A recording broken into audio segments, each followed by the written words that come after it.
We're entering our flop era. Shit's bleak out here. All right. 18 plus. Who wants to get milked? It's kind of quality we have here. Debate this. I need the edge. I need what the raw, unfiltered internet can bring you. This is probably only going to be the third or fourth dumbest thing I've said today. That's for nobody. Just out there raw dogging the internet. Way more hog than I expected. It's about as much hog as I anticipated. This is going to be one of those episodes, isn't it? Here comes the cow. Here comes the cow. All right, let's get this over with so we can play Magic. Hello, Debate This listener. We have got something special for you today. If you are a member of our Patreon, you may be aware that we have been running for about 2.5 years our premium show called DCOMstructed, where we take time out of our busy adult lives to watch Disney Channel original movies and talk about them as guys in our 30s. And at this point in time, late July 2025, we have just reviewed our 25th DCOM. Now, here's the thing. We've actually been creating a power rankings of the DCOMs as we've been going. And around halfway through this journey, we decided that after our 25th movie, we were going to go back and relitigate those power rankings. So, if you are not a member of the Patreon, if you've never listened to DCOMstructed before, or if you are, what you are about to hear is the ranking portion of all 25 DCOM episodes stitched together in a supercut. So it's literally like the last 5 to 10% of all of these premium episodes deciding how we got to the ranking that we got to, so that next month, late August of 2025, we can go back and relitigate all of this and determine what our true power rankings for our first 25 DCOMs watched will be. So, before we get started, I am going to read for you from number 25 up to number 1 the DCOMs that we have watched and the order that we have put them in. So this list will be going from worst to best. The order of the clips that are coming up go in the order that the episodes were released, so you can see us build this list out. But at the start, let me give you the list of the 25 movies we have watched and the 25 clips you are about to hear. The worst DCOM that we have watched, and quite frankly, the worst DCOM of all time, Luck of the Irish. Then it's Zenon Z3, that's the third one. Mom's Got a Date with a Vampire. Twas the Night. Zenon The Zequel, that's the second one. Phantom of the Megaplex. Under Wraps. Miracle in Lane 2. The 13th Year. Stepsister from Planet Weird. And this is at number 15 now. We have Horse Sense. Alley Cat's Strike. Eddie's $1 Million Cook-Off. Cadet Kelly, Smart House, and now into the top 10, The Ultimate Christmas Present, Can of Worms, Halloweentown 2, Kalabar's Revenge, Zenon, Girl of the 21st Century, that's the first one, Brink, Halloweentown, Johnny Tsunami, and your top 3 DCOMs that we have watched here on this podcast, Up, and Away, the Even Stevens movie, and Motocrossed. So if you have watched any of those DCOMs, either in your adult life or if you were fond of them growing up, grab some popcorn, settle in, and let us explain to you how we put them in the order that we did. And again, this is all part of our premium show, DCOMstructed, which you can access right now by going to patreon.com/debatethiscast and subscribing at the lowest tier. That is just $5. You get all 25 episodes of DCOMstructed, as well as our entire actual play podcast, The Office Drones, and some other secret fun bonus stuff that we have uploaded to Patreon. And at that $5 tier, you do get to join our Patreon-only Discord, in which we have lots of fun and do things like talk about these movies and how bad Luck of the Irish is. So, I'm going to turn it over to 25 clips from DCOMstructed, our premium show. And hope you like it. All right, guys. One last thing before we wrap up, and this will be a bigger topic, I'm sure. Should DCOMstruction get picked up from our Summer of Pilots as our continuing premium show? But there are over 100 of these, maybe even over 150 of these at this point, of these DCOMs. Does Brink stand out? Is Brink a standout DCOM? Or is it one of the shaft that just kind of came out to fill a production slot? I would adamantly argue that not only does this stand out, I think this definitely set a tone for a lot of the DCOMs that like we grew up with. I can't speak to anything post High School Musical, but definitely like that generation. This was the format. This was the formula. Same. I would say. I don't know that any DCOM until maybe High School Musical came out had as much lasting influence on the genre as Brink did. Yeah, I think there is definitely like an S tier of DCOM movies. And I think that Brink is the flagship, of those movies, where Brink, Halloweentown, High School Musical, Zenon, like they're maybe between 5 and 10 DCOM movies out of the 100+ that they've done that are like, this holds up. There's real content here. It's well put together, and I'm sure that I had no idea at one point Disney put out one movie a month for Disney Channel, and that's wild. And I'm sure that bred plenty of trash movies. So I think Brink is far, far from that. I really think it's one of the best ones.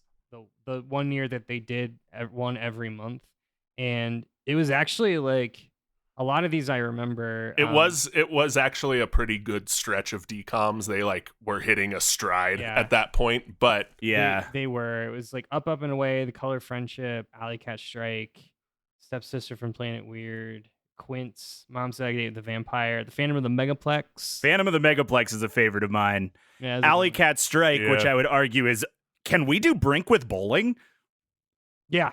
Yeah, there's definitely, like I said, it was a seminal entry in the DCOM canon because, like you said, there was just a whole genre then of DCOMs that were Brink with a different sport.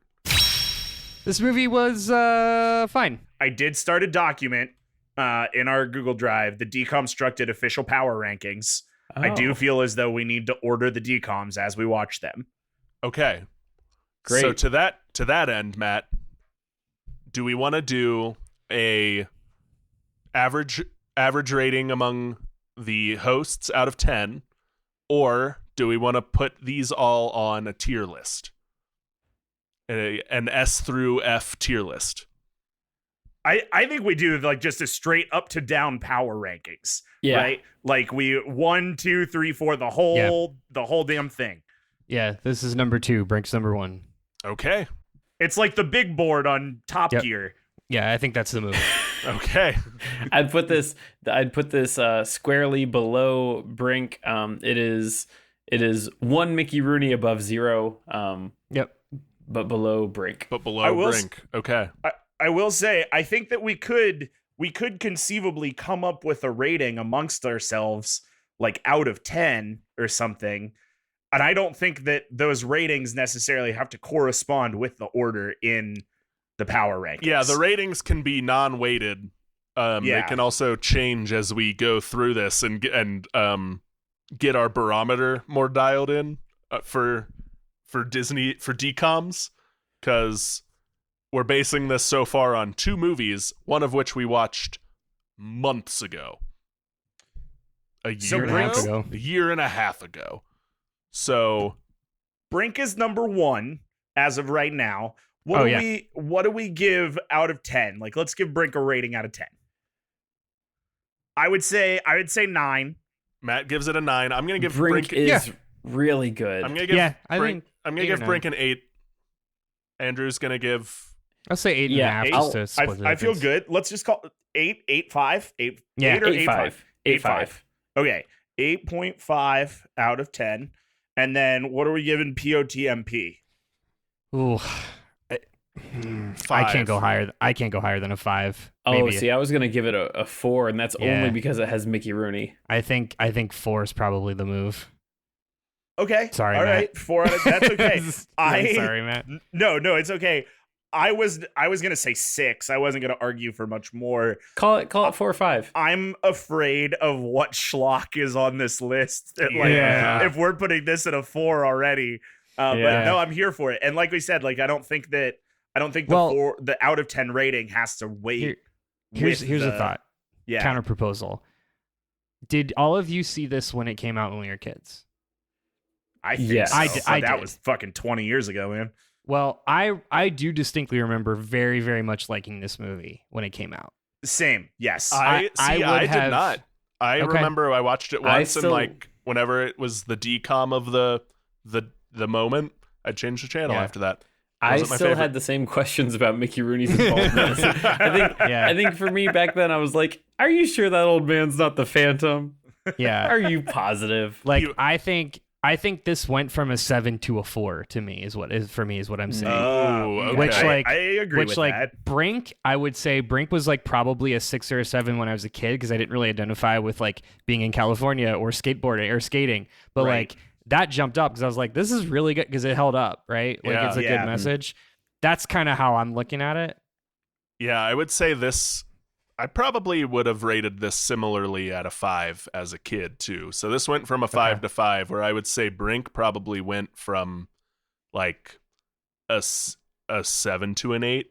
Like I liked Brink a lot. It was up there in my decom pantheon. I mean, as a there's kid like too. there's like 5 trophy spaces for decoms, and Brink is Yeah. in there for Yeah, everyone. yeah. absolutely. Oh yeah. Brink is Okay. a high watermark for sure. All right.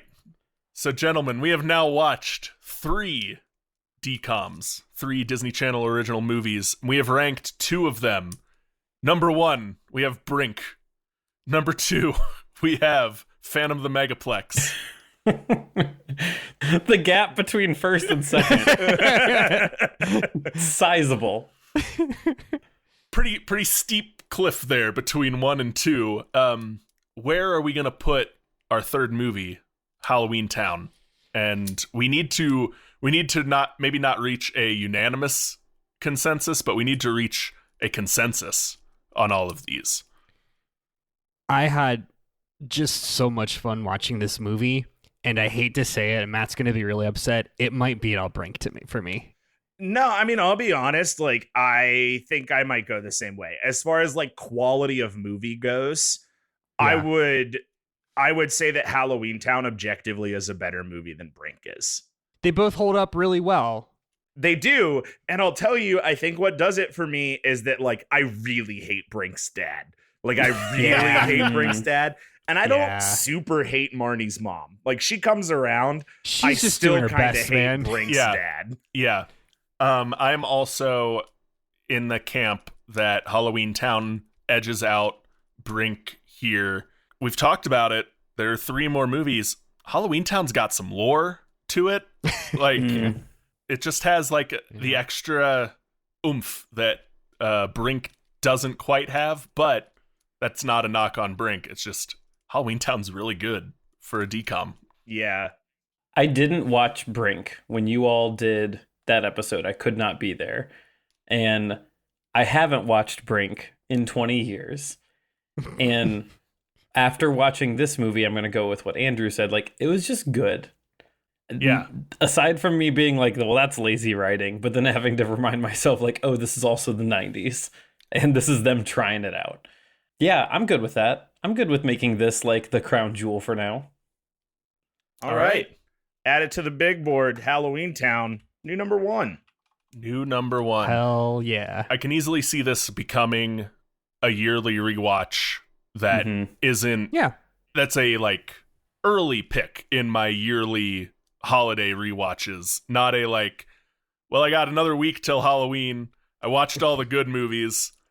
Let's find something else, which ends up happening to me for a lot of my like traditional Christmas movies. Yeah. This is gonna like an early Halloween viewing every year. I can definitely see this becoming, because it is a legitimately good children's movie. So, guys, let's put this in our DCOMstructed official power ranking.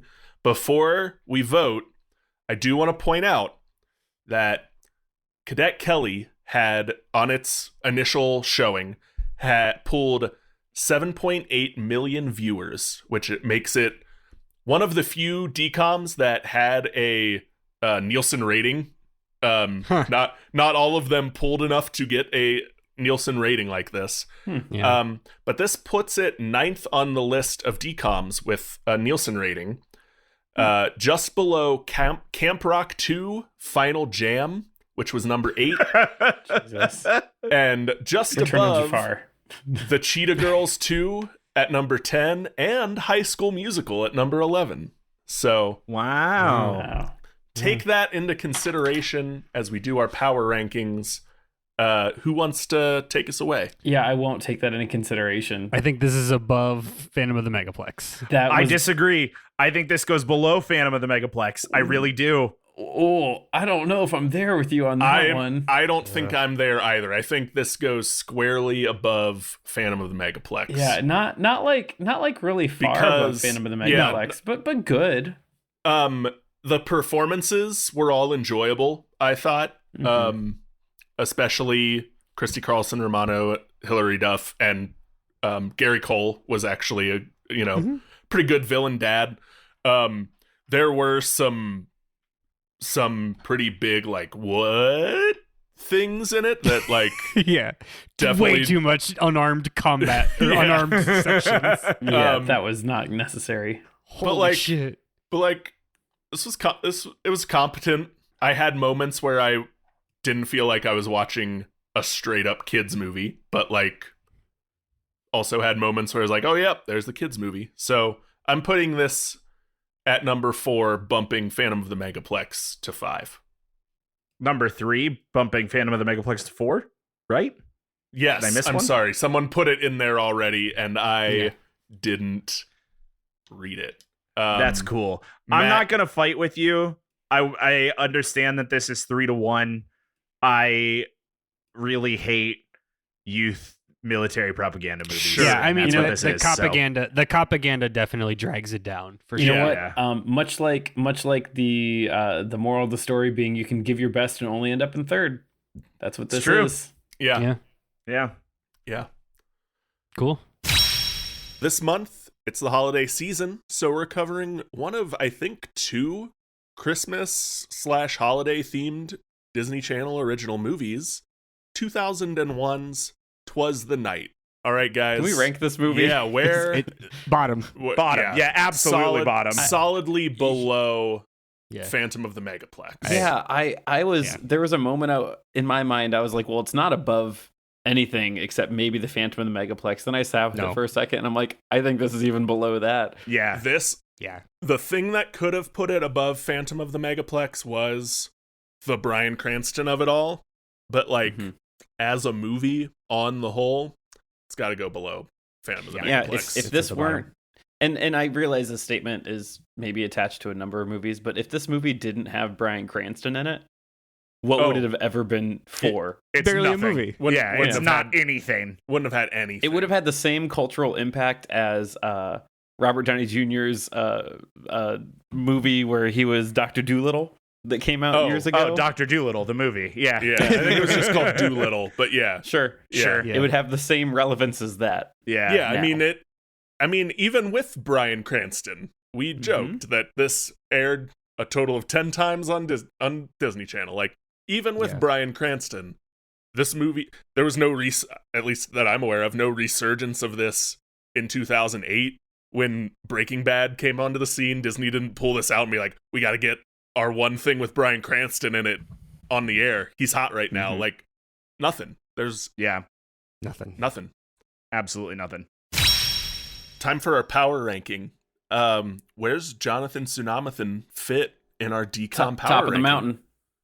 King of the Mountain. Really? I think I'm putting right it out there. under. For me, it's right under Halloweentown. So this is a solid 2. I put this at 3. I put this below Brink. I am also a solid 2 or like tied for first place, but I know that's not what we're doing. So we're all over the map. Yeah, I firmly enjoyed every aspect of this movie. Yeah. It hits. It hits so hard. Not to say the villain of Halloweentown, who could have been like a B cast member of the Wiggles, wasn't good. I enjoyed everything about this movie. I would be more willing to pull it up rather than push it down. I do think it fits solidly above Brink. I do think this is a better Brink than Brink. I agree. This is a better Brink than Brink. Just like Winter Soldier's better than the first Avenger. Yeah. Yeah. All right. I won't argue that. I'll give you that. So I guess I will give you Johnny Tsunami better than Brink. Then I suppose the argument is Johnny Tsunami better, worse, Halloweentown. I came here saying it's not as good as Halloweentown, but Todd's point is it does have a way better villain than Halloweentown.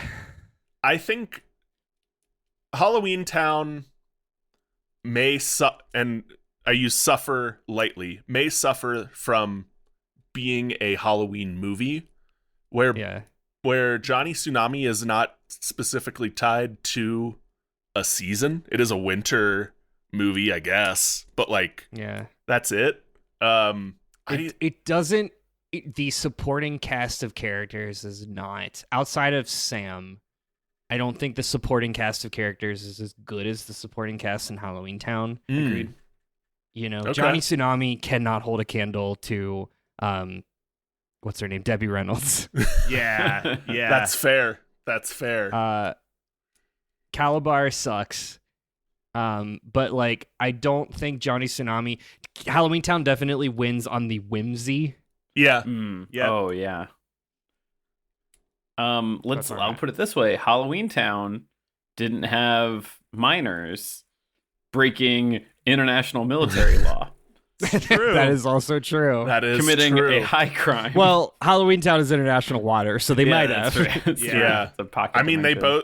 they both do involve miners stowing away on a vessel that leaves Fair. the United States. So Yeah. That's true. Here's my thought. I think Johnny Tsunami better movie, Halloweentown better property. I think we put Johnny Tsunami above Halloweentown, knowing that one of the other Halloweentowns might eke itself out above Johnny. Because I think Calabar's Revenge is better than Halloweentown, and I'm just going to put it out there. Okay. I want to expand on that because I was prepared to say Brink is the better movie. Halloweentown might be the better. Johnny Tsunami is the better movie. Halloweentown might be the better DCOM. Like in the genre of DCOMs, Halloweentown definitely has more of the D It's than that whimsy. Yeah, It's got It's the D. that whimsy dough. I want to just, again, to Matt's point, not a single argument can be made that Halloweentown is a better IP as far as the sequels that came after it. Then I'm sure Jonathan Tsunamithan boards down the mountain for justice. Like, there's no way that's a good movie. You don't think Johnny Tsunami 2 Electric Boogaloo is any good? No, two Jonathan, two Tsunamithon is not going to be better. That doesn't hold up. I mean, listen, if we decide it's below Halloweentown, I'm fine with that. I just think that this is pinnacle DCOM. I movie. loved every second of this movie. This is a good movie. I'm prepared to make the bold swing of putting this at number 1. I'm not going to fight it. That's where my vote is. Yeah, I think I'm down. All right. And I do want to say that if we manage to get to Halloweentown to Calabar's Revenge. Calabar's Revenge. Yeah. Calabar's Revenge. I'm fully ready to say, okay, now let's compare it to Johnny Tsunami tackles Montana or wherever he's doing that. Johnny Hurricane. Johnny Hurricane. am very ready to relitigate this in the future when we have more. Yeah. 2000s Mom's Got a Date with a Vampire. She sure does. She sure does. It's the moment we've all been waiting for. DCOM power ranking. Where in the master list of DCOMs does this fall? And I think fall is the appropriate word here. Yep, it's it the bad power that bottom. I completely forget Twas the Night. I have blocked the Bryan that Cranston one. fully. Yeah, Todd. Nope, I got it. He did cybercrimes. I'm back in. Yeah. Not as good as that. Yeah, I think this is the bottom. This is the new bottom for sure. This is the floor. This was close to beating Twas the Night. Well, let me put it the other way. Twas the Night is probably the worst movie, but we do get an unhinged Bryan Cranston performance out of it. That is the only reason that is better. This is not a worse movie than Twas the Night. No, but this does not have Bryan Cranston. This does not have Bryan Cranston. Andrew, I do think you are right. I think like through the long curve of time, this will end up being our like true center, or close to our true center. I'm really afraid if that's the case. Yeah, man, there's some real poo-poo garbage out there. Because we're sitting here laughing, like nothing in this movie was like outright like offensive or like straight up bad. It was just kind of boring and like pointless. This movie was better than Madam Web. This movie was better than Madam Web. I'd rather watch this movie over Morbius. Would you rather watch this movie over Madam Web? I've not seen Madam Web, I would. so I wouldn't. I don't need to know. I'd rather not see Madam Web ever. I would probably watch Madam Web before I watched this movie again. I can guarantee this movie is shorter. This movie is shorter than Madam Web. They should just put that barely on the poster. Mom's Got a Date with a Vampire, shorter than 2024 Madam Web.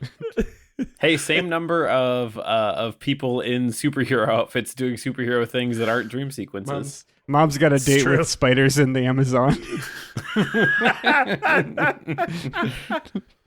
Mom has great responsibility, and the power comes. The power that comes with that's enough of this bit. For St. Patrick's Day, we are talking about DCOM classic Luck of the Irish.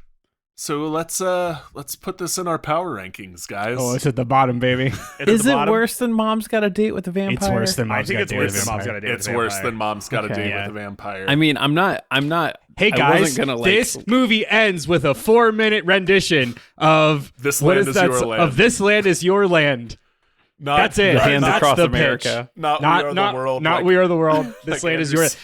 This movie ends with a 4-minute montage of This Land Is Your Land. It does. I could not physically sit through that. This movie is at the bottom where it belongs. I only had to ask because I knew we were going there, and I just wanted to make sure. Just so we all know what we're doing here. What's amazing about the This Land Is Your Land scene is that this movie dropped. This movie came out March of 2001. Wasn't filmed in March of 2001 and released after 9/11. It released like that. That was in the movie from the beginning.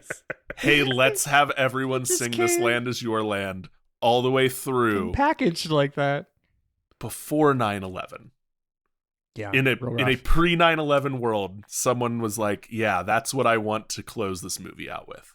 I'd like to throw one more point in there, and it's the basketball game at the end was longer than the Cadet Kelly gun dancing. And also included a number of grown men, which is just a really interesting thing to think about. But they were disguised as middle schoolers. We did get Leprechaun magic. We did get that scene. They were using Leprechaun magic to make it look like a normal basketball game to everyone major else. illusion. That's just illusionary magic. They're still full-size men. It would not stand up to physical inspection. Yeah. No. They had a lot of good rolls. They passed all their... I mean, yeah, even casting seeming at a high level, like it's still...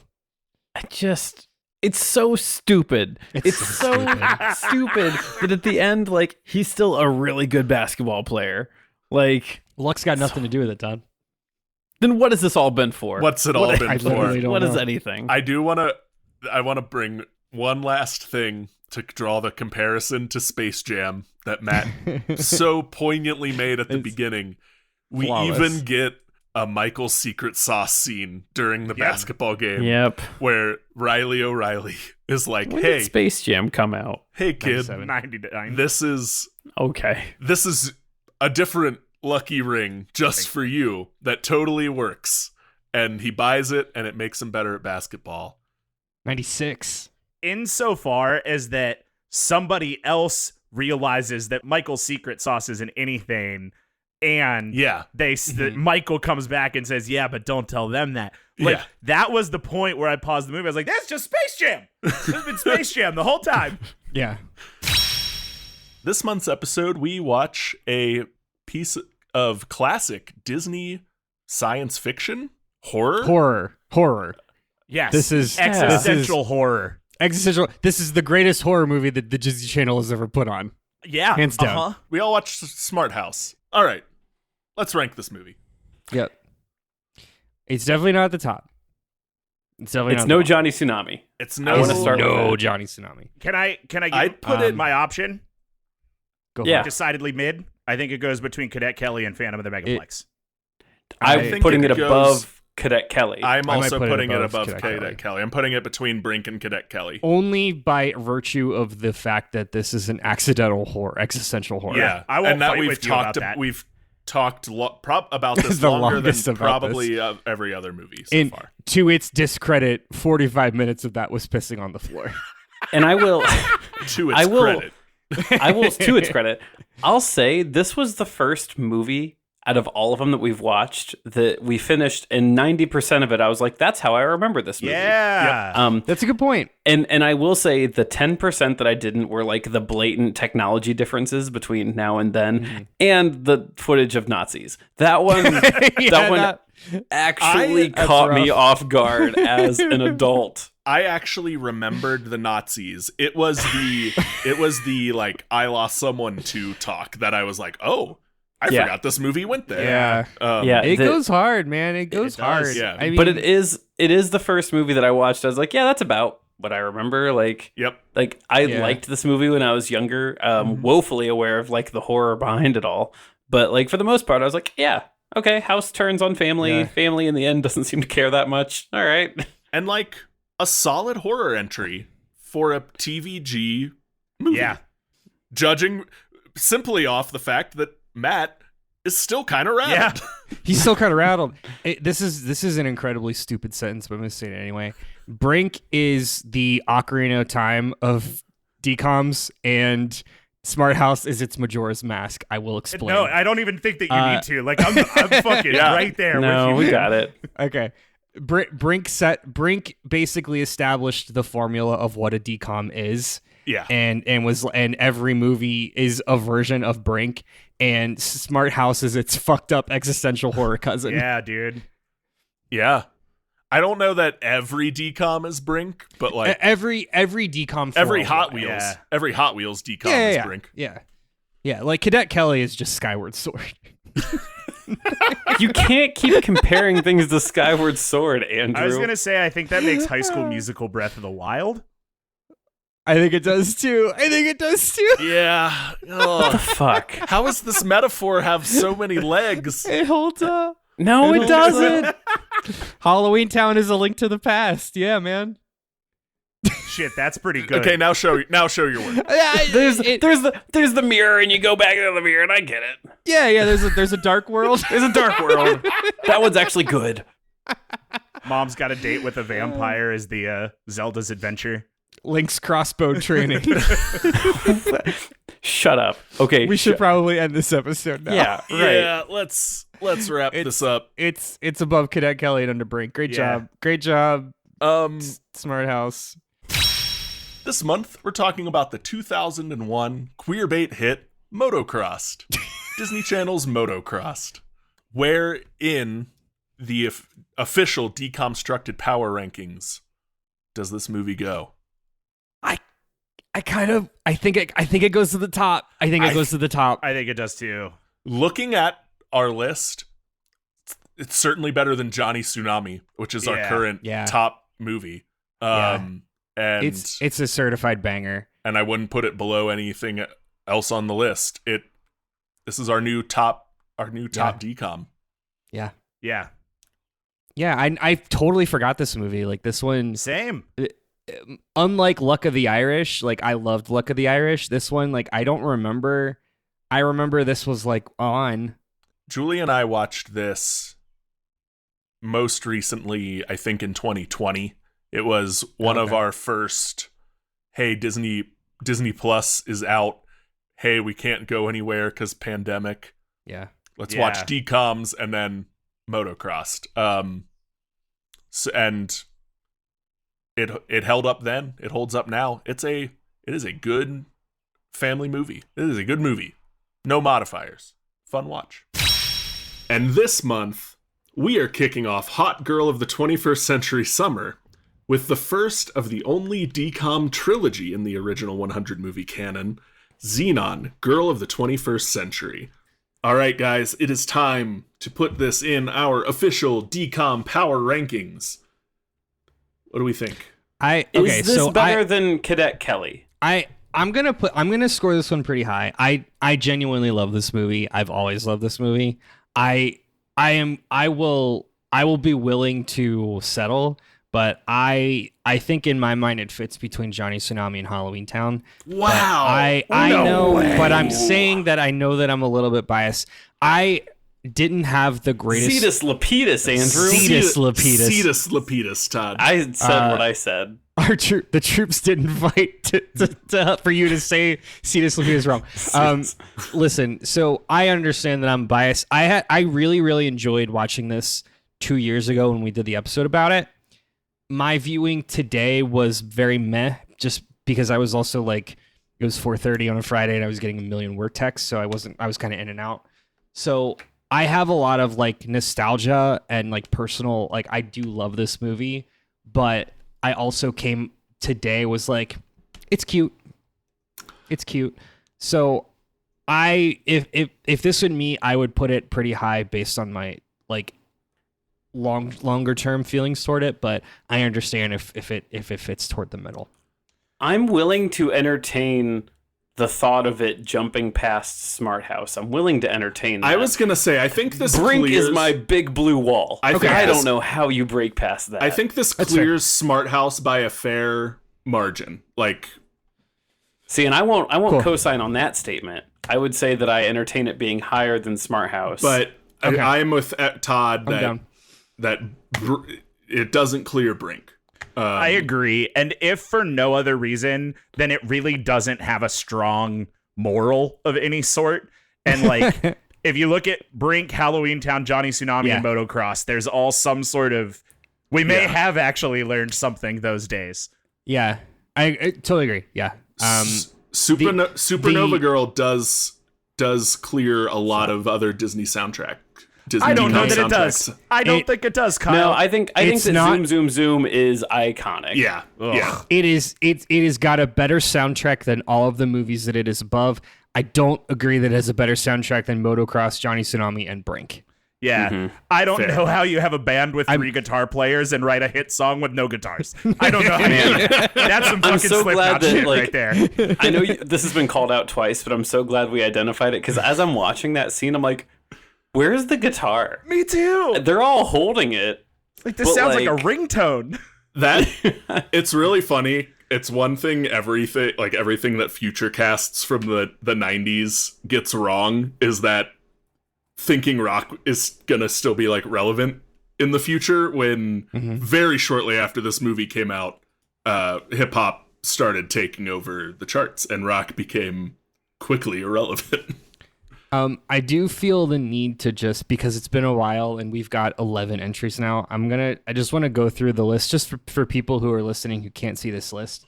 So anyone who's maybe missed a couple episodes, or it's been a while and you don't remember, or you signed up just for Hot Zenon Girl of the 21st Century Summer, or you which signed up for is Zenon. Many of you. Yeah, don't ask how many. It's a lot. Literally hundreds. So at the bottom of our list, we've got Ryan Merriman's special, Luck of the Irish. Boy, that was tough. Rough. It's where it belongs. That's the only actively bad, I think. Yeah. You fucking end your movie with "We Are the World." Yeah. Lick my nuts, Holy dude. shit, they so do. It was written by the whitest white man writing room It of was James Whitington. Yeah. Yes. Right above Luck of the Irish was Mom's Got a Date with a Vampire, which we said was shitty Castlevania. Fine. Mm-hmm. Yeah. It had its moments, but boy, there weren't enough. No. It had its charm. Yeah. The charm was solely the Van Helsing hunting him down, doing cool Van Helsing tricks to find things. Lizzie McGuire's dad doing weird magic on the highway. We've got "Twas the Night" starring Bryan Cranston.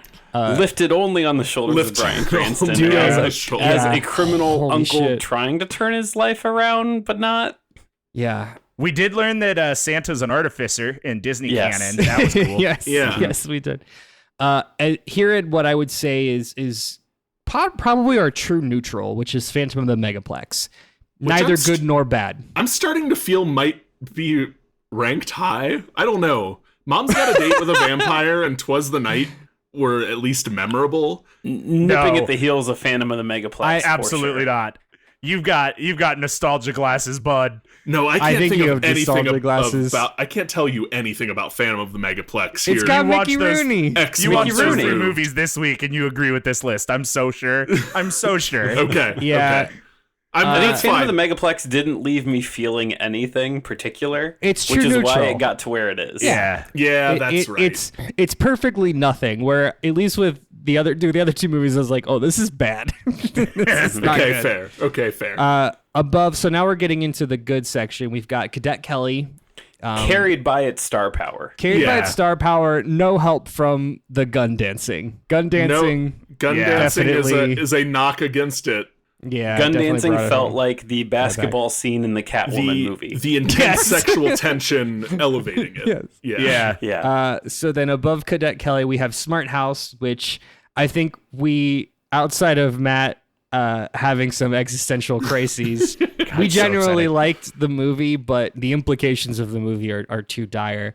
And here we have Zenon. That house is watching you poop and is commenting on how your fiber content is in your poop. And then of course we've got Zenon, which I think, like, to wrap it up, it's a cute movie. Mm-hmm.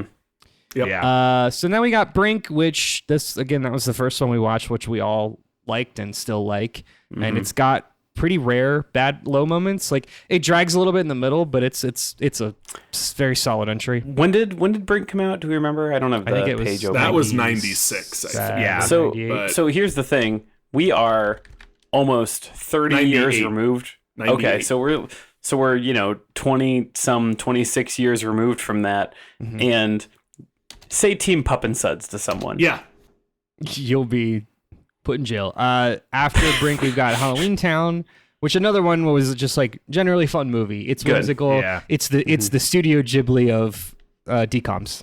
Yeah. And then our top 2 here, we've got Johnny Tsunami and Motocrossed, which are both pretty much different fonts of the same movie. Yeah. Hey, I mean, when it works, baby. Yeah, man. Wait till we get to Alley Cat Strike. We'll get a third flavor. the threequel. So, that's it. This month, we are continuing Hot Girl of the 21st Century Summer with the first of 2 Zequels, Zenon The Zequel. All right, guys. Let's do our official power ranking and get out of here. I think I can wait. Hold on. I think we can do Please. this quickly. I'm going to ask a question, and I think we could agree on it. Does this movie go above or below Phantom of the Megaplex? Below. I think it's below. I think it's below. I think it's below. I'm not sure if it goes above "Twas the Night." I think it definitely goes above "Twas the Night." Definitely goes above "Twas the Night." Okay, then we're there. Yeah. What we effectively have on our hands, guys, it's Thor 2.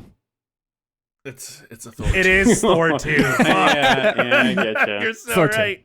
Yeah. So that puts Zenon The Zequel 9th on our list. Here's hoping Z3 Secret Wars is the Ragnarok of the Xenon universe. No, it's the Secret Wars, Andrew. Come on, man. It was right there. This month, we are wrapping up Hot Girl of the 21st Century Summer. Thank Christ. With our first threequel, Zenon Z3. Where does this fall on our DCOMstructed official power rankings? It's pretty low, but this will always say be it, my say it out point. loud, Andrew. I'm going to say it out loud. This movie, as bad as it is, does not end with a dramatic reinterpretation of This Land Is Our Land. So it cannot be below the Luck of the Irish. It can't. I feel pretty good about it being below Mom's Got a Date with a Vampire. Yeah. I think it has to be. After watching that, which, listeners, that is the second from the bottom. After watching, with Luck of the Irish being the bottom, obviously, after watching this and after watching Mom's Got a Date with a Vampire, at least there were parts of Mom's Got a Date with a Vampire where I was like, okay. Yeah. I didn't get a single one of those here. No. Yeah. I was angry. This just clears Luck of the Irish, and I'm with Andrew. Yeah. I want to find the DCOM that bottoms out under You Luck of the Irish. You gotta be pretty fucking abysmal. We are playing Mario Kart, and Luck of the Irish turned around and drove the other way. So Zenon has to try to catch up. Now I will say, if Luck of the Irish ended 10 minutes earlier, this would be a different discussion. movie. Totally different But story. it didn't, and therefore there's Okay, didn't, now we're and- dunking on Luck of the Irish. Luck of the Irish did give us the joke of Erie and Ire, the shores of Ire, which is very good. In Z3's defense, Z3 did in fact invent live streaming. That is the one point I put in its corner. Do you remember the scene when they're at Commander Dad's house, Commander Dad, Uncle Dad, and they're eating dinner and Zenon is teaching Dasha how to eat broccoli? I don't know. And they put on the TV feed of Numbar, and he's like, blah, blah, blah. And Commander Uncle Dad's like, oh, that is weird. Why do they only ask kids from the space stations? And Zenon's like, I don't know. That is weird. And then Dasha's like, I'll ask. And then she goes to a keyboard and she types in chat, hey, why did you only... And then he's like, we got a question here. Z3 invented live streaming. And Dasha goes back to the chat and says, skill issue. Yep.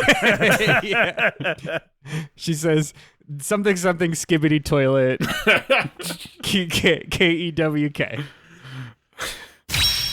So our regular listeners will know that we just wrapped up Hot Girl of the 21st Century Summer, where we watched all 3 Zenon Girl of the 21st Century movies over the course of the summer. And it was a lot of fun, but it left us with little time to do some of our favorite summer pastimes, cooking and baseball.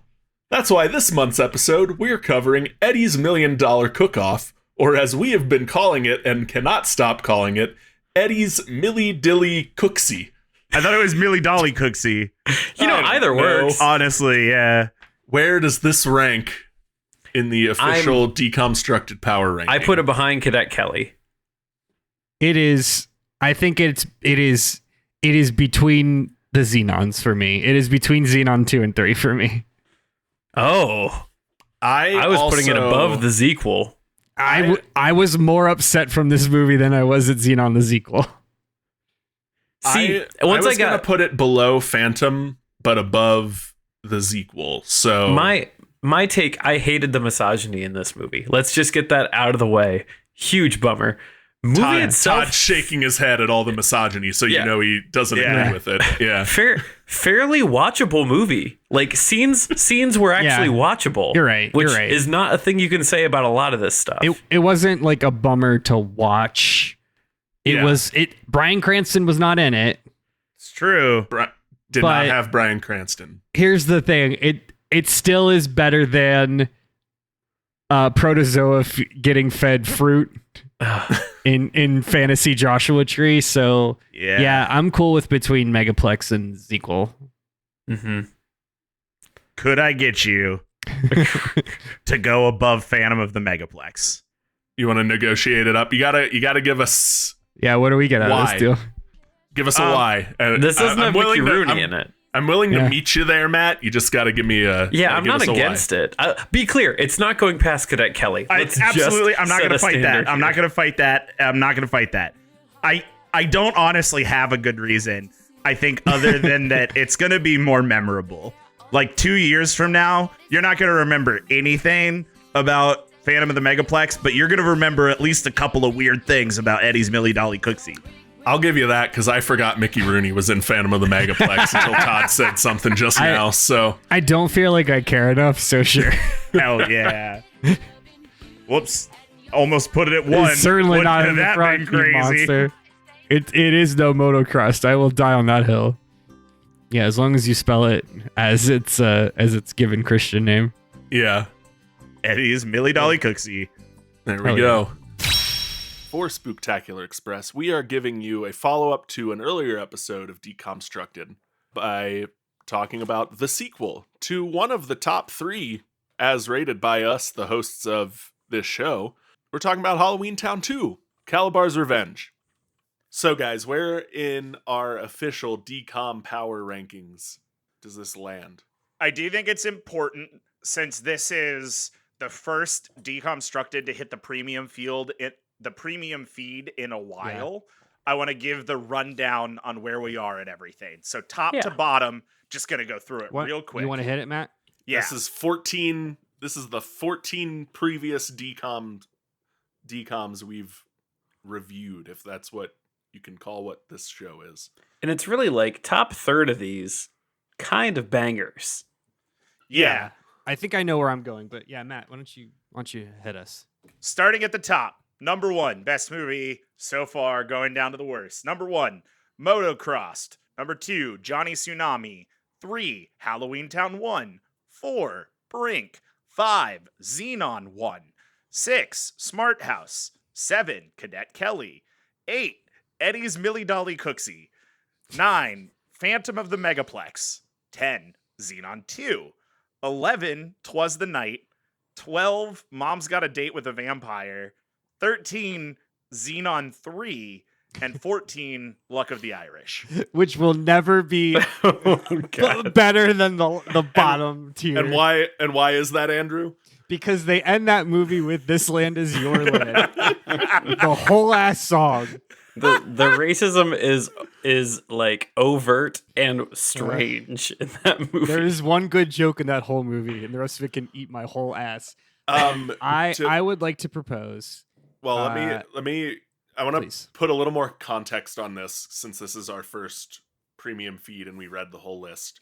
Where is the dividing line between good and bad movies, or fine and bad movies? What's the first bad movie? We have decided a long time ago, and I think it's still the case, is Phantom of the Megaplex is true neutral. Okay. Yes, I agree. That's the equator. I would say anything that is 7 and above, I would be willing to watch again under the right circumstances. Yeah. Same. Millie Dolly Cooksy and below. Yeah, that's. You're gonna have to get me there. I might watch Millie Dolly Cooksy one more time just for fun skis, but like not to enjoy it. All right, that's great. I would like to propose that Halloweentown 2, Kalabar's Revenge, go either before or after Smart House. So that puts it at 6 or 7. I was thinking before or after Zenon Girl of the 21st Century. So I'm fine putting it between those two. I was with Kyle at before or after Zenon, so I would also be cool putting it above Smart House. I personally wanted it below Smart House, but I will not fight the fact that I think it could be above Smart House.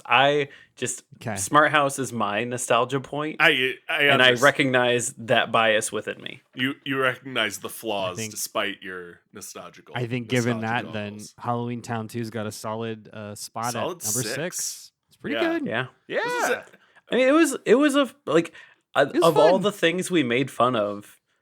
Like, it wasn't really anything about like this movie was tough to watch. Yeah. No. And like some of these movies are like exhausting. Like the next one we'll talk about on the premium feed, which you can listen to by subscribing to our Patreon at patreon.com/debatethiscast. $5 gets you access to all the back episodes of DCOMstructed, as well as the other spooktacular episode of DCOMstructed we will be doing this month, where we talk about the first ever Disney Channel original movie to be branded as such, Under Wraps. We are watching the first ever made-for-TV movie under the DCOM branding, 1997's Under Wraps. All right, so it's that special time of the show where we got to put this in a list with the other DCOMs we watched. Yeah. Does anyone want to start? Take a good crack at where this kicks off. You go ahead. I said before we started recording that I was going to make an argument for this as true neutral. And looking at our list, I don't like where the middle would put it. So I would instead like to say it's by what we've already called true neutral, which is Phantom of the Megaplex. And I don't know if this is better or worse, but I would take above or below Phantom of the Megaplex. I'm putting it above Phantom of the Megaplex. It is I definitely am putting it above the Megaplex. above Phantom of the Megaplex. I agree. It's certainly more watchable. You're not going to hear this, Matt. I had more fun with this movie than I did with Eddie's $1 Million Cook-Off. I mean, same. Yeah. I can't say it's a better movie than Eddie Million's Dollar Cooksy because I feel like that had some legs to stand on. There was a plot. There was a plot trying to happen. Yeah. That's kind like of my... we said, we all love Mr. Bean. Like we'll all watch. We do all love Mr. Bean. We'll all watch Mr. Bean if it's on in the lobby of whatever waiting area hospital. We're stuck in. Yeah. I mean, I'm not gonna put up a huge fight above or below Eddie's Millie Dolly Cooksy. I think that Eddie's Millie Dolly Cooksy has far more plot than this movie, and that is not Bobby to Flay. Say it does also have Bobby Flay. That's not to say that it's like does it not? More fun, but I do think that might make it a better movie. I also don't know if that's how these ratings work. I think I'm really torn between there was more plot, but I enjoyed this more than Eddie Million Dollar. I think there are two factors that we all have to consider. One, how much were you on your phone while you were watching this movie? Two, how much were you not on your phone while you were watching this movie? And I say that because as much fun as I did have watching Under Wraps, I was on my phone most of the time. So let me put it this way too. As much fun as I did have watching this movie, I watched it at 1.5 speed because it was on YouTube and I could do that and this you got time. It all. And I don't feel I missed a thing. So, yeah, I'd put it under those points said. I would put it between Eddie Million Dollar Cook-Off and Phantom of the Megaplex. Yeah, I think that's where it lives. That said, there's significantly less purple goo in this movie. That's true. Less purple goo. Good and bad thing. Good and bad. This month we watched Horse Sense, the one where they all play farm. Let's do it. Power rankings. I don't want to do this. Yeah. Okay. I'm gonna venture out gingerly. I think this goes between Eddie's Millie Dolly Cooksy and Under Wraps. Matt, I hate to tell you that I was almost exactly with you. I was gonna put it over the Cooksy. I'm there, and I hate it. I'm inclined to put it on the same plane as Eddie's Millie Dolly Cooksy because in our chat we determined that this was Andrew's Eddie's $1 Million Cook-Off. This is my Cooksy because I would put this between Halloweentown 2 and Smart House. I'm not going to push for that. I'm not going to push for that. I'm being clear. I'm not going to push for that. I would accept. Just to be clear, listeners, that's ranked. That's top 5. That would make it rank 7 out of 17 if that's what we do. I will accept and in agreement and am in agreement of between Cadet Kelly and Eddie's $1 Million Cooksy. Between Eddie's $1 Million Cooksy and Under Wraps. I would put it. I want to defend either one of those because honestly, I can go with either one. I want to put it above Eddie's $1 Million Cooksy because I enjoyed this more than that. I'm with Todd. The only thing that it's hard with it is that Eddie's Millie Dolly Cooksy had a plot. And Bobby and Flay. a moral. And Bobby Flay. And Pingu. I feel like I might enjoy Eddie's Millie. Okay, listen. nothing matters anymore. I was saying before the podcast, like, I think my brand of clinical depression is leveled up, has evolved Pokemon style into a way that, like, I might enjoy Eddie's Millie Dolly Cooksy a different way. So I would actually be okay to put it at 10, which is between the Cooksy and Under Wrapped. It's definitely not below Under Wraps. No, it's not below Under Wraps. It's not below Under Wraps. And I could live with that. If that's where we go, I could live with that. I'm gonna propose one more time that it's tied with Eddie's Millie Dolly Cooksy. We can't have ties here, Kyle. No, I like Horse this. races don't have ties. What if? Okay, hold on. This is good. Iron Chef never had a tie. Because we have noted everybody gets a Cooksy. Everybody gets one. I think that we just put an asterisk next to each of our Cooksies, and at the end of this whole thing, we fight out the Cooksies. We do a Cooksy round robin. I like this. Yeah. So everyone gets one mulligan on a Cooksy. Yeah, everybody gets a Cooksy. A lot. Everybody gets a Cooksy. I like it. I think that's it. Yeah. So I'm just gonna throw an asterisk. The real crime Cooksy is that this movie is that high up in the list. Period. I can't believe it. I mean, but it's got big Amory Wars energy. It's certainly to Andrew's point. It was a better watch than everything below it.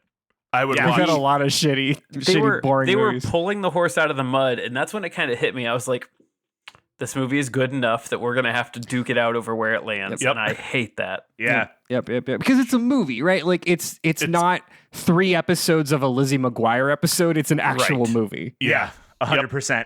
Yeah.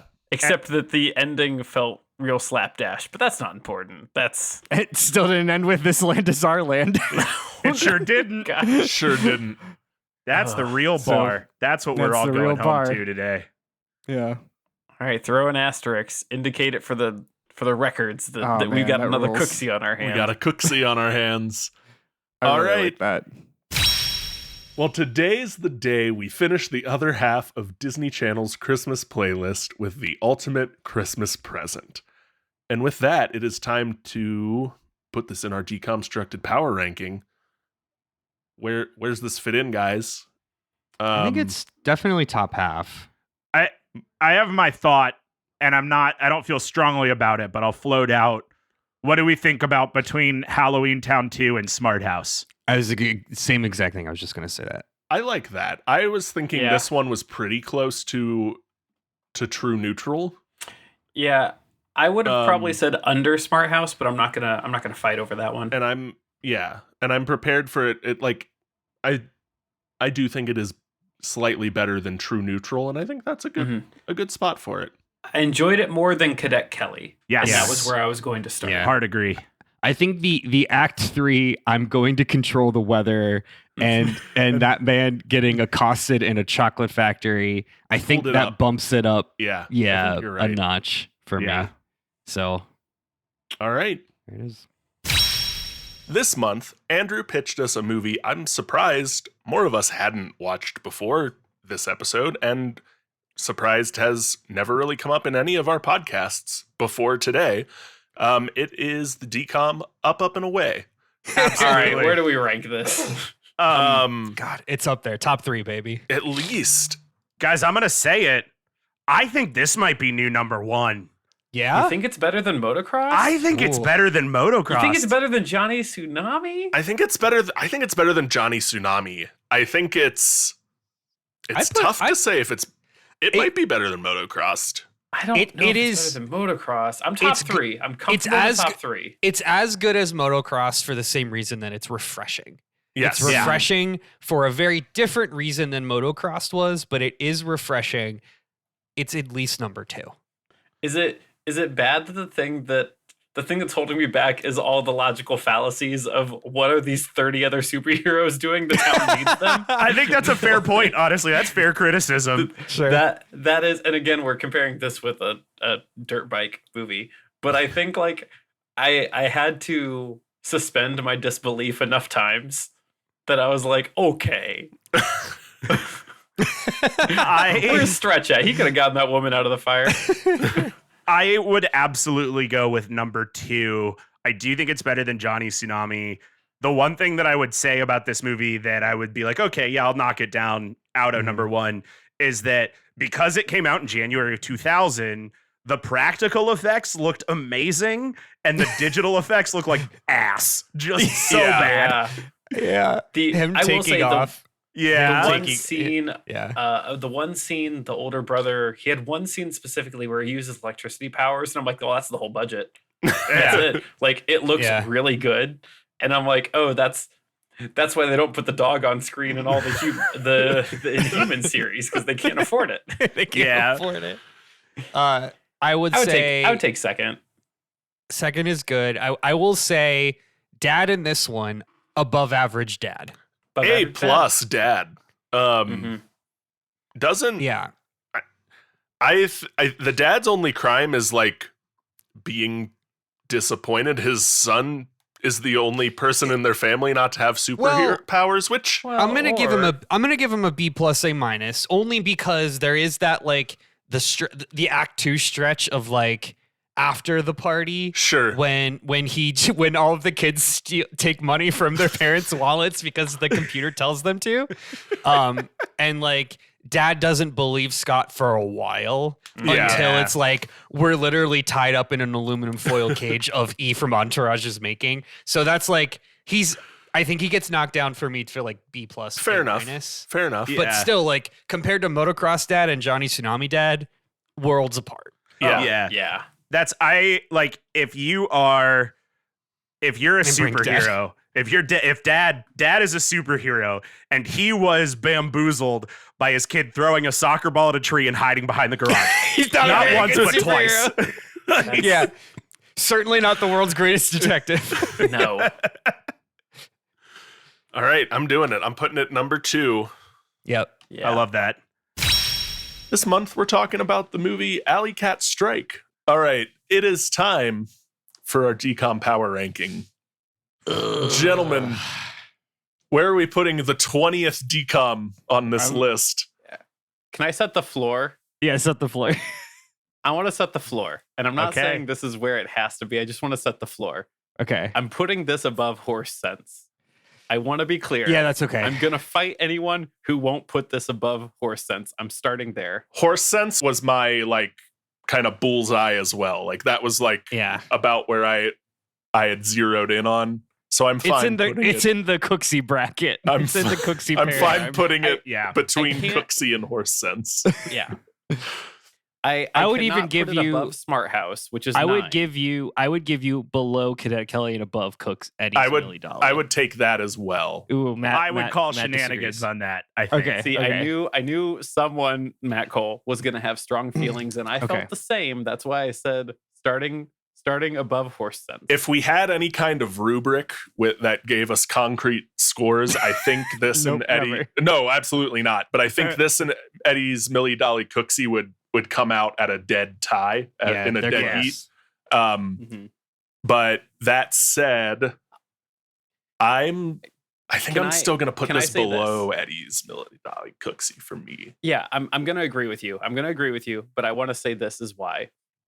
I think even though Eddie's Millie Dolly Cooksy was also a banana sandwich of a movie, more love was put into that of like a plot and scenes and cameos. They had the DCOM for like template down by Eddie's Millie Dolly Cooksy. What puts this below it for me is that Act 1 drag. Like Act 1 just drags. You mean the 7? You didn't love the 10-minute Goodfellas ripoff, which they, to be clear, never come back to again. Sure don't. Like that is a vibe, a theme that they set up that they do not pay off. Yep. Yeah.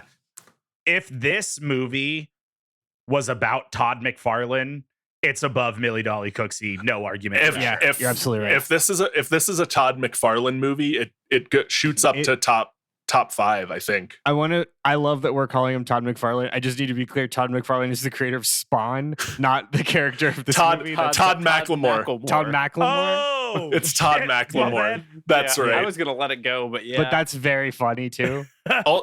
Just the number of times that they just say Macklemore as a standalone name in this movie Yeah. is way better here on the opposite side of Thrift Shop than Yeah, I'm sure it for was sure. before.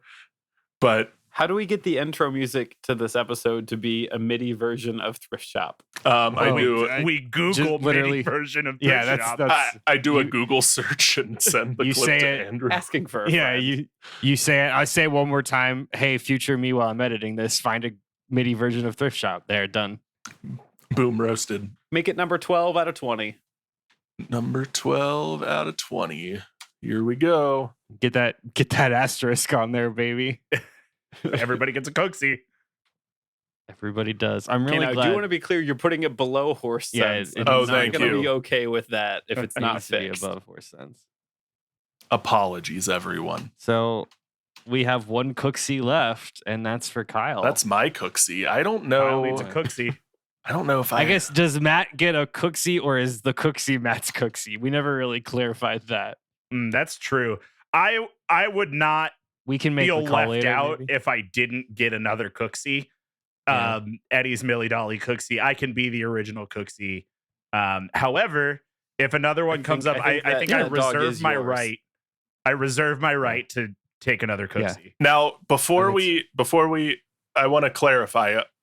A Cooksy is a bad movie that is also my favorite. Also, one of your favorites. It's a movie that was very fine. Kind of. That one of us loved unconditionally more than the others. I think. Okay, That's a good way to say it. Yeah. I do think our next movie, and I'll do this now. We're doing Can of Worms next month. Okay. Has potential to be my Cooksy because this was one I It's really quite a shot to liked. I also think it's good though. I feel like it won't be Okay. my Cooksy because I feel like it's a good movie. This month we're discussing a DCOM that has been sort of a white whale for me.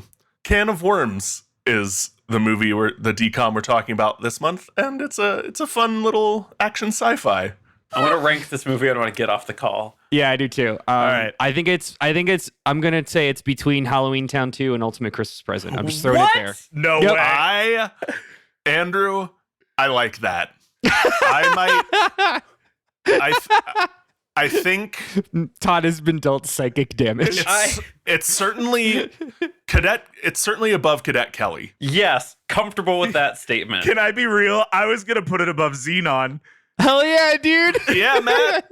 I feel like I'm taking crazy pills. Chaos reigns. Todd, where do you want it? Yeah,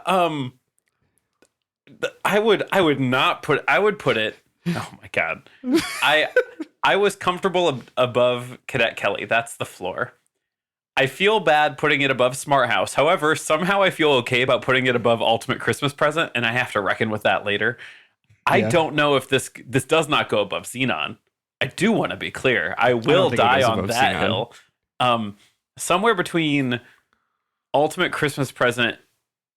It's exactly what I said. Yeah. No, you said banana things. I said No, literally said- between Ultimate Christmas Present and Halloweentown 2. Yeah. Matt No, said that's not what you said. Check Matt the said tape. above. Okay. Matt said above Zenon. That's right. I saw red after what Matt said. Andrews caught me off guard because I wasn't going to put it above Smart House. Yeah, man. Is Ultimate Christmas Present the one? What's that one? That's the not- weather machine. exactly. Santa. They Yeah. steal Santa's weather Yeah. machine. That's Not not the Bryan Bryan Cranston. Cranston. I Okay. think We I rated it there strictly because of ex NBA player John Sally. yeah. Okay, That's yeah, right. Yeah. Before we lock this in, I think this is better than Halloweentown 2 Big Dumb Head in the Block. I'd be okay with that. I'm okay with that. I think it. I don't think Todd's okay with that. I think it teeters back and forth. I think there are parts of it that are better than Big Dumb Head in a Block, and then there Yeah. are parts that like Calabar's Revenge 2 has let me- Calabar's Revenge has a better can story. May I? You say something. Go ahead. If you take out Big Dumb Head in the Block from Halloweentown 2 and you take out Stinky Aliens from Can of Worms, I think Halloweentown 2 is still a better product than Can I of agree. Worms is. If you take Stinky Aliens out of Can of Worms, what do you have, Andrew? You have a story about a kid who is weird, who is really good at tech, and wants to date Erica Christensen. Yeah. Right. Yeah. Here's what I will say. I don't like putting it above Halloweentown 2. I am comfortable putting it above Ultimate Christmas Present, and I want to say this. Part of being adult is growing and understanding when you've been presented with new information and new perspectives that makes you challenge previously, the beliefs that you previously had. I came into this ready to dump this movie down the trash. Somewhere around Matt's very salient point that there is a really good moral to the story, I've had a change in heart. And I think Andrew's allegory for the internet moves it up that too. did something It to definitely, me. it's got me somewhere. I am comfortable going. It's not going above Zenon. I do want to be clear. It's not And I going think above you're Zenon. mad for saying otherwise. I will take it. I will take it above Ultimate Christmas Present. I want to put it. I'm never at watching 8. it again.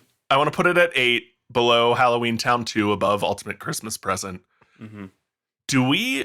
Maybe when we hit 25, do we need to revisit do. this I think we list, relitigate, relitigate this? Because when Todd wasn't sure if it was the Bryan Cranston Christmas movie that was up that high. Yeah, that's And- a problem. And we didn't have a problem with him thinking that. And that's down there. That's Bryan Twas the Cranston Night. Christmas is 18 out of 21. And we were thinking it was a whole 9 above that. So I remember the Weather Machine, and I remember nothing else. Oh, out of really? that. I remember a lot of that one. maybe in 4 Yeah. more DCOMs, when we hit 25, we then have a very special episode where we relitigate this monstrosity of a ranking list. It's something. Hey, It's as long as Luck something. of the Irish doesn't come out of the bottom, Dude, I'm fine. It can't. That Luck of the Irish is the Eternals of DCOMs. Ryan Merriman resurfaced on TikTok this year. He came back out to do I'm Ryan Merriman from Luck of the Irish, Happy St. Patrick's Day. It was on my For You page. I saw it. no. I would. So, Luck of the Irish is that meme of the soldier catching the daggers and the people are the child sleeping. We are that soldier. The daggers is Luck of the Irish. The people, the child sleeping is you listeners. We our don't patrons. need you to go back and watch it. It can't hurt you. It can't hurt you. The stereotypes can, but the movie can't. Yeah. This month, we are discussing a DCOM designed in a lab to tug at your heartstrings and drown you in Disney schmaltz. That movie is Frankie Muniz' vehicle, literally, Miracle in Lane 2. All right. I would like to propose, Also, tell us where you were when Dale Earnhardt please take our turn. Yeah. No, I would like to propose where we start the discussion to put the ranking, and I think it is. Oh, we have to say what we learned today. We just did. That's what We did. I think that's fair. That's fair. So I think I would like to propose that it is between Horse Sense and Under Wraps, right? Nestled right below the Cooksies. I am honestly, this sucks. I feel like this goes below Phantom of the Megaplex, and I'm kind of willing to stand on a flagpole about Phantom of the Megaplex. I think it's better than this because while it is forgettable, it's not a bummer. Yeah. See, the bummer. I'm torn. I think the acting alone. The acting. The brings it acting, above Mickey yeah, Rooney's. the acting ties does raise the bummer ship. I want to be very clear that I was where Andrew was. It wasn't going above Horse Sense. Let's be It's certainly not going above absolutely Horse not. Sense. It doesn't land below Zenon The Zequel. No. I'm few things do. Yeah. Although, for the same reason that Luck of the Irish is the worst at the end, Wheelchair Heaven it's not- pretty bad. Wheelchair Heaven didn't sit right with me. Yeah. I was while I was watching it, I was like, okay, I get it. And then it was like Wheelchair Heaven. I was like, nope, I'm out. I looked over at Maddie and I was like, do we all lose our legs in heaven? That's crazy. Wheelchair Heaven feels like a Disney Channel addition to the script. Yeah. Not anyone involved with the movie before that point. I'm fine. I'm fine putting it like vaguely in that area. I do struggle with that some though, because I feel like on the whole, this is a largely better movie than like Phantom of the Megaplex and Under Wraps. Like a better constructed movie, like than most of the DCOMs, except Under Wraps mills around most of the time. being a bummer doesn't mean it's a bad movie. Like they're a bad, like Schindler's List is a great movie. There is not an ounce of joy to be found in it. What that projector screen showed Kyle was a bummer, but the pizza was still good pizza. Yeah. But it's not going to ruin Cece's Pizza Farm. Yes, but Schindler's List doesn't have Wheelchair Heaven. Wheelchair Heaven is an affront against God and Schindler's List does not have Wheelchair Heaven. I will give you that. Wheelchair Heaven exists outside of God's light and by extension outside of God's love. Yes. My point, therefore, puts it below the Cooksies. I don't have a problem with it below the Cooksies. My larger point is I feel this also, our current rubric of judging these movies doesn't quite account for Miracle in Lane 2 entirely. But we don't need to solve that problem today. Can we split the difference and have it beneath Under Wraps above Phantom of the Megaplex, or is that still not something we're cool with? I kind of want to, honestly, I don't know that I feel good about that. After what I've heard here today in this discussion, I think I'd like to rescind my opinion and go back to what Andrew said between Horse Sense and Under Wraps. Kyle got me with this movie is constructed in the form of a movie in which Under Wraps was not. Under Wraps was like, put that costume out and go groan and run Under around. Wraps was a 79-minute sketch. Yeah. Yes. Yeah. All right. Cool. We got there. Lock it in.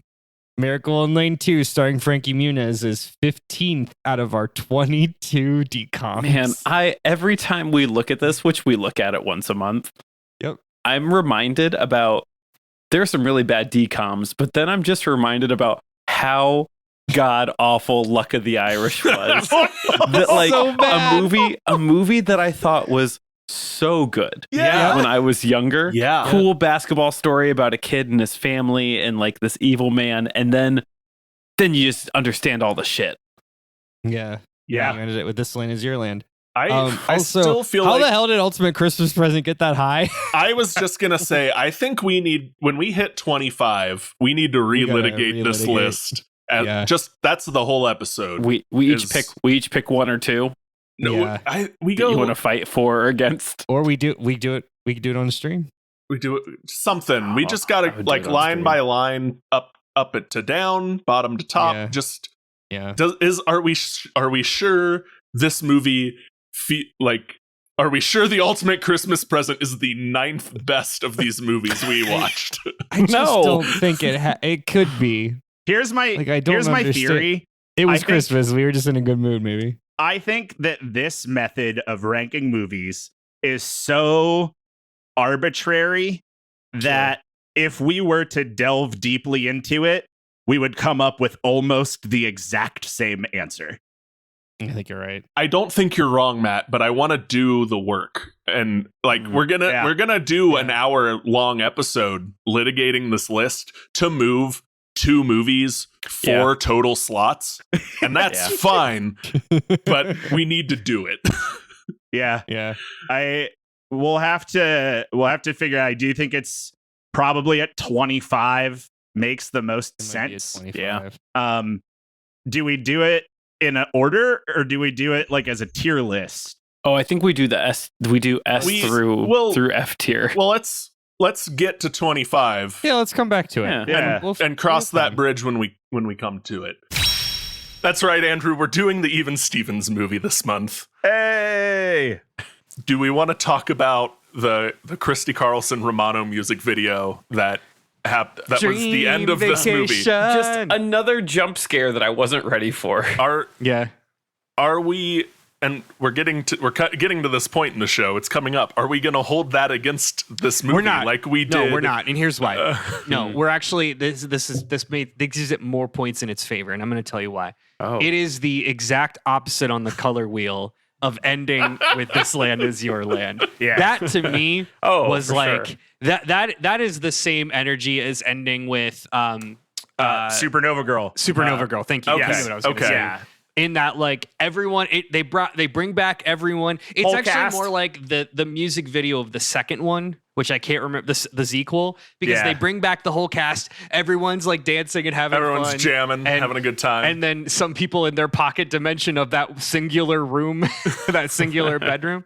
But like they bring back the whole cast. You've got Coach Tugnut eating his stack of pancakes, dancing to Dream Vacation.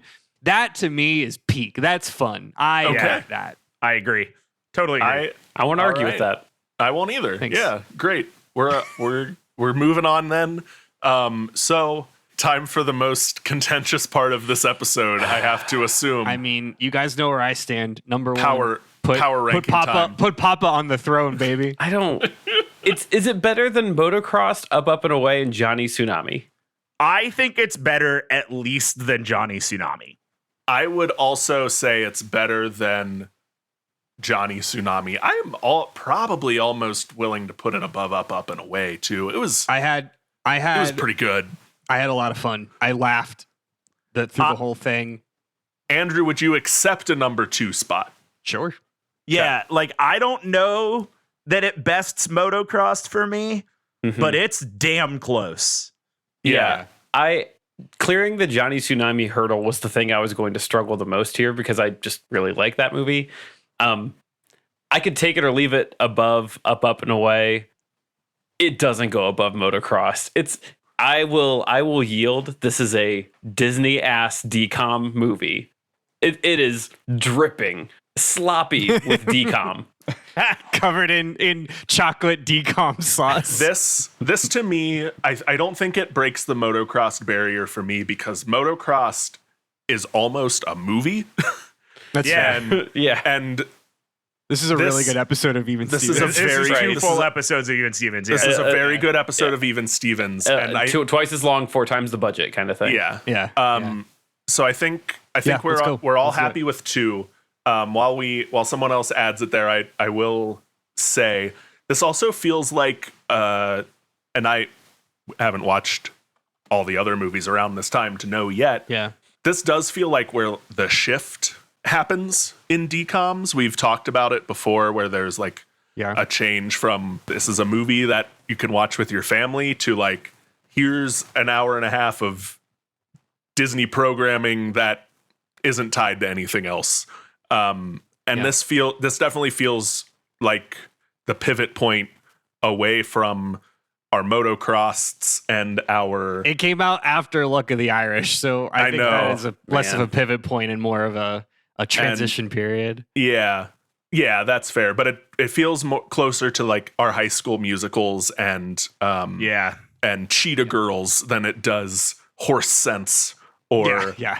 or Motocrossed. I think to put a point on what you're saying, Kyle, it feels like we are in an era or around an era where a shift happens between DCOMs being a completely standalone thing and being a franchise. Yeah. Because once you get into High School Musical and Cheetah Girls and stuff like that, it definitely gets more franchisey. Yep. You're right. You're right. This month, we watched the first DCOM we ever talked about on the Debate This podcast. Matt brought it up as the answer to some question we asked in the first season. Is this a first season? No, it's pool, not Matt? first season. No. On that note, who all has watched this movie before today? Oh, yeah, who man. has prior experience with the 13th year? It is time. So it's either above or below the Ultimate Christmas Present. I am fine with it being either of those two things. You know what? It actually might not be above Cadet Kelly. See, that's the thing. Or Alley We've- Cat Strike. Okay, or here's Sense. what we're saying. We put Ultimate Christmas Present too Yeah. high, and that's what we did. And We that's a did, mistake. yeah. I think that's on us. I don't know if this goes above the Cooksies for me. I really don't. And I kind of like this movie. I think it's north of mid, but like, Okay. I think this might be south of the Cooksies. Just looking at this list, because I don't think it beats the Cooksies. I don't think this is better than Smart House or Cadet Kelly. No, there's no rifle dancing in this movie. Either. Yeah, and zero rifle dancing. See, I don't know that this barely clears under wraps for me. I will say, and I was like, how dare we put it, how dare we not put it above some of those Cooksies? No. Horse Sense was a fine enough movie, and I want that in record. Yeah, this is below Horse Sense. I think. Oh, go ahead, Todd. No. You go ahead. You've said things that I agree with on this so far. I think I'm going to throw it out there. I think between Horse Sense and Miracle in Lane 2, this movie did not make me sad. And Miracle in Lane 2 is a little sad. I think that's the answer. I think that's the answer. I accept that. This also doesn't have Wheelchair Heaven, but it doesn't have rifle dancing. So I think that's a perfect space for it. This movie did come out before Dale Earnhardt died. So, it's got that in common. Praise Hale, praise Dale. Praise Dale. Let's fucking go. Yeah, that's it. It's below Horse Sense, above Miracle in Lane 2. Great. So one more and we hit 25. And we said after 25 we were going to relitigate. We got to rehash the grand relitigation. The grand relitigation. This month we watched what may be the strangest decom we've watched for this show, Stepsister from Planet Weird. There, now we can get into it. Where on our DCOMstructed official power rankings do we want to put this Zenon movie? 2. It is above Zenon The Zequel. So it's I think by a lot. Yeah, is it above Under Wraps? It's above under. I think it's above Under Wraps. I was wondering if it's above or below the Cooksies. No. Now that's interesting. Is it above 13th Year? I think it's above 13th Year. I had a better time. Watching this than. I think Kyle's right. I was coming in. Way better. I was prepared to come in today and say this is either number 1 or number 25. This is either the best movie we've watched or the worst one. All right, well that's unhinged bubble rights behavior. As the movie continued, I walked that back a little bit, but I do think this is. I don't think it's better than Horse Sense. I don't think it's better than Horse Sense. It does not beat the Cooksies. Okay, we're about. Spoiler alert for next month. We're about to relitigate this list. Yeah, because I'm staring at this and wondering, how is Alley Cat Strike above Horse Sense? You shut your goddamn mouth, Kyle Harper. We like Alley Cat your mouth. Yeah. But we're gonna relitigate. That's fine. I am fine putting this between Horse Sense and 13th Year for every movie. Here's been my litmus. To be. If I turn off Disney Plus and I say that was cute, it's at least above Miracle on Lane 2. Yes. Okay. Yeah. I think, and I did turn off Disney Plus and say that was cute. I think I'm waxing poetic of Under Wraps, some of the slapstick of it, and I need to let that go. This is not better than Eddie's Millie Dolly Cooksy, Alley Cat Strike, or Horse Sense. No, I think it's between Horse Sense and 13th Year. Matt. Kyle, is this your Cooksy, bro? Maybe it's my Cooksy. Because our boy. I will say, again, up until maybe the wedding, I was impressed. You mean by the climax of the whole movie? Until the climax ended how I expected after everything to that point. Good. But up until that, I was I was impressed with the swings this movie took. This movie took some bold swings. It's really good. Maybe they didn't all pay off, but they're brave enough to go up to the plate. They went there, and this could have been a much more boring movie. Your reward is you get to map on where in the Cooksies section. In the Cooksies, yeah, and you get to map this in the Cooksy section. So Eddie's, Alley Cat Strike, and Horse Sense are our 3 other Cooksies. I'm looking at each one of these 3 and holding 3 different independent realities where I'm saying, how is X above Y and Z? And I can replace any of those with any of them. Yeah, Like, man. I'm just getting insulted and angry thinking about, like, well, how is Alley Cat Strike underneath Eddie, Millie, Dolly, Cooksy? Oh, well, Horse Sense had some moments. How is that? It did Like, have some moments. Joey Lawrence, baby. knowing this list is about to be relitigated, I will put this at the bottom of the Cooksies, below Horse Sense, above the 13th Year. that's a gentleman's statement. That's a good take. Respectable. I think the Cooksies are going to be split up as we relitigate this, and I'm interested to see where they all go. But for now, I'm fine parking it at the bottom of the Cooksies. Okay. I do think. Oh, go ahead, Todd. Go ahead. Well, you go ahead. I was going to say, I think for the folks listening along at home who might not have checked up on the list in a while, now that we are at 25, we are going to relitigate. I think we should read top to bottom. Go ahead. Here we go. All right. So, starting at the top, at the bottom. Start at the bottom. Okay. Yeah. All right. Number 25, Luck of the Irish. And That's not moving. It can't move. That is the pillar. That is our That's anchor. stone. That's locked the in. foundation. We are our house is built upon a firm rock foundation. And our quick, Yeah. I think quick justification, one sentence justification for each one's placement, ends with a earnest to the camera singing of "This Land Is Your Land," outside, like almost entirely outside of the plot of the movie. Yeah, the joke it made me forget how good the joke of The Shores of Erie was. Yeah. That's how bad that ending was. Yeah. That was a good joke. 24, Zenon Z3. No one asked for that. No one asked for it. Nope. 23, Mom's Got a Date with a Vampire. Lizzie McGuire's dad does black magic. 22, 'Twas the Night. Bryan Cranston is Santa Claus. It is Bryan Cranston is a dirty Santa Claus. Bryan Cranston is Dirty Santa Claus. Number 21, Zenon the Zequel. The one without Raven Simone. Number 20, Phantom of the Megaplex. Is that a movie? Remarkably forgettable movie. Who was the stunt cast guy in that one? That was the Andy Rooney one. Mickey Rooney. Mickey Rooney. That's it. Yeah. That guy from 60 Minutes, Andy Rooney.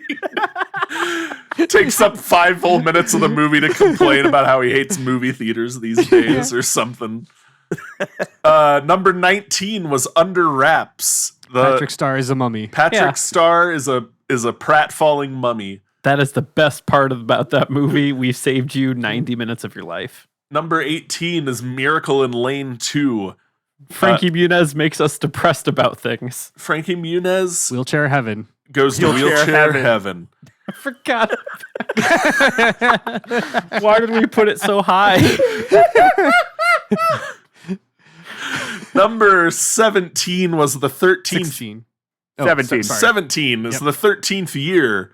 I'll start by saying this is where we get into like, oh, okay, that movie had some good points. Yeah, it's Aquaman origin story, but Disney. But really weird storytelling decisions were made. And a lot of Enya. If Aquaman's origin story was an Enya music video. Number 16, Stepsister from Planet Weird. We just talked about it. We're not going to do it anymore. That's also our first Cooksy going up from the bottom. Number 15 was Horse Sense. Joey Lawrence saves a ranch using math, using real estate math. Joey Lawrence does Doc Holliday, but with horses. Alley Cat Strike was...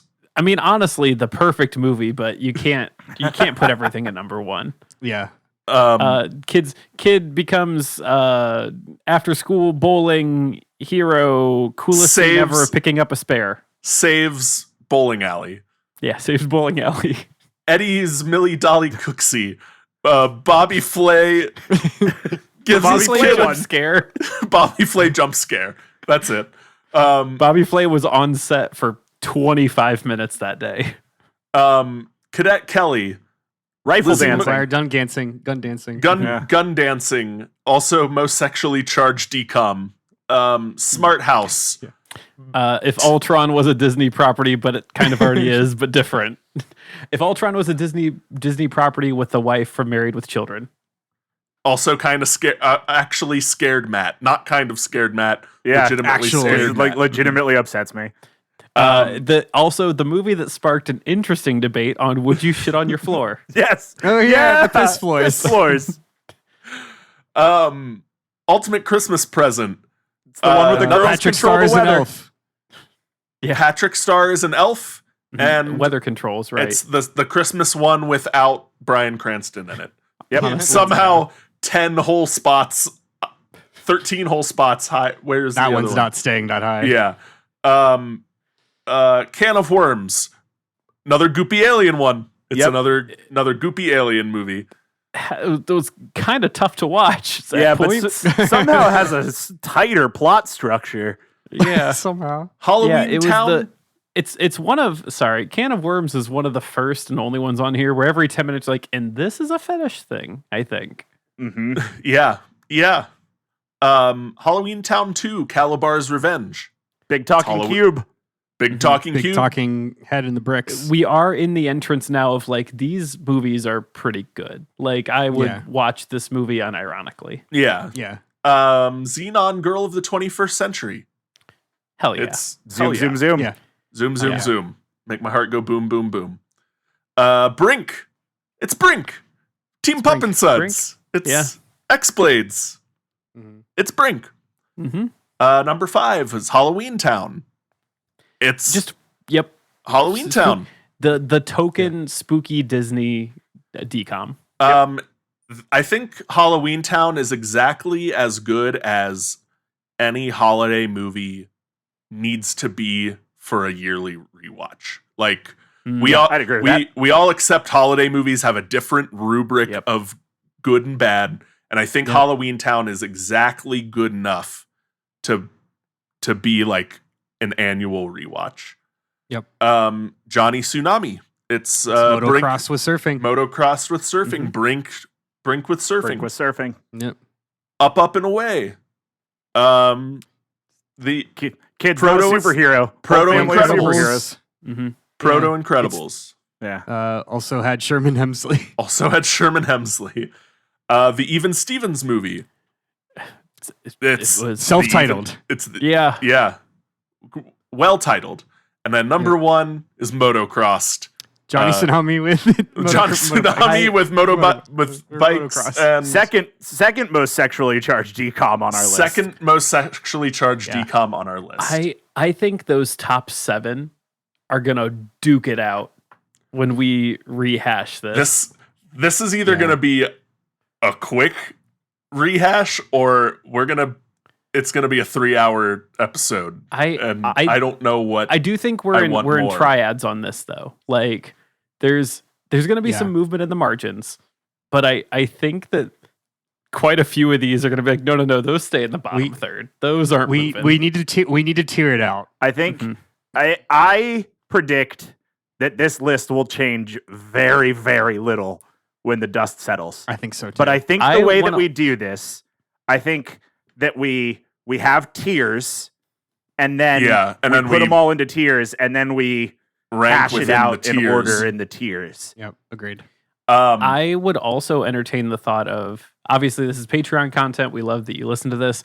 I would love to just put this list in our Discord just to like get some fights going in there. Yeah. Like just because I Well- want people to like, I would like feedback. So I want to pose this question, and I think we'll like answer it again in the next episode, but just real quick, gut reaction. What do you think is going to move the most and which way? The ultimate Christmas present down. That's my answer. Okay. Yeah. I feel like that is out of the top 10, that one feels the shakiest. And that's saying something knowing that 20% of the top 10 are Halloweentown properties. Yeah. I was going to also say ultimate Christmas present. I think my hot take is I think even Steven's movie is going to end up lower than where it is right now. Mm. Maybe not like a lot lower, but I think lower enough that it's going to be amongst the most movement. I would also venture to say, this isn't like a hot take, but maybe I'm forgetting how bad 'Twas the Night was, a movie starring Bryan Cranston, but seeing it fourth from the bottom with some of the other things around it makes me feel like we bullied Bryan Cranston. I also think 'Twas the Night. 'Twas the Night is my pick for biggest move, and I think it will move up. It has the unfortunate placement of being one of the earliest that we watched. It is one of the first ones we watched before we were jaded and we've had seen too many DCOMs. Jaded and also like acclimated, because I think some of these got a pass on like, all right, we've watched a few DCOMs now. Yeah, compared to those, this was better, and I think 'Twas the Night did not have that grace extended to it. So I think we might be forgetting how good the Christmas present one, the ultimate Christmas present. I'm afraid that was actually sneaky good, and we don't remember it because it was 8 months ago. Was that the one where we argued that Santa is an artificer? No, that's the Bryan Cranston one. Well, this one confirms. But okay, in Disney DCOM lore, Santa is an artificer. It started in the Bryan Cranston one. We brought it back up in that one. Here's why I keep zoning in on that one, because for each other one of these, I can remember. I can like sit here and be like, I know why we put it there. Yep. And I just like, I don't remember anything redeeming about Ultimate Christmas Present. I remember it being just like incredibly mid. I think we kind of landed at, I think the reason it's at number 10 and why I think Andrew's right, it will be punished, was similar to what I said for Halloweentown. We decided in that episode that Ultimate Christmas Present was just good enough for a yearly Christmas rewatch. Sure. And I think maybe now we would feel differently, but we'll see. We probably recorded it on Christmas break when none of us were working, and we were just in better moods. In a way better mood. Life was different. Yeah. So fair. All right, that is going to do it for this Debate This DCOMstructed Supercut. If you enjoyed what you heard today, if you have not listened to DCOMstructed before, please consider heading over to our Patreon. That is patreon.com/debatethiscast. You can subscribe at the lowest tier for just $5 a month and get access to all 25 of the DCOMstructed episodes you heard today, as well as hordes of bonus content and our entire actual play podcast, The Office Drones, as well as access to our Patreon-only Discord, where we hang out, have lots of fun, talk about how terrible the luck of the Irish is, etc., etc. Next month, we will be relitigating these rankings. I'm sure we'll probably publish something when they are all put together. And as always, just so you know, if you disagree with the rankings that you heard here today, well, come fight us behind the swing sets, nerds.